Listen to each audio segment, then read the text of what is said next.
సమక్క సరక్క అమ్మవారి మహిమ, a sacred tale of sacrifice and divine protection. ఈ అడవిలో జరిగిన కథ చాలా గొప్పది. ఇది సమక్క సరక్క అమ్మవారి యొక్క వీరగత.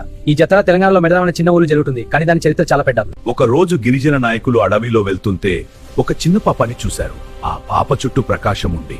వాళ్ళు ఆ పాపని దేవుని వరం అని నమ్మి సమక్క అని పేరు పెట్టారు. సమక్కి సరక్క అనే కూతురు ఉండేది. 2 అమలు ప్రజల కోసం యుద్ధం చేశారు. అప్పట్లో రాజు ప్రజల మీద ఎక్కువ కట్టుబడులు పెట్టడం వల్ల గిరిజనులు బాధపడ్డారు. సమక్క సరక్క ప్రజల కోసం రాజు సైన్యంతో ఎదుర్కొన్నారు. ఇది ధర్మం కోసం యుద్ధం. సరక్క యుద్ధంలో వీరంగా పోరడి అమరవీరురాలి అయింది. సమక్క అమ్మ చివరికి అడవిలో వెళ్ళిపోయింది, కాని ఆమె శరీరం కనపడలేదు.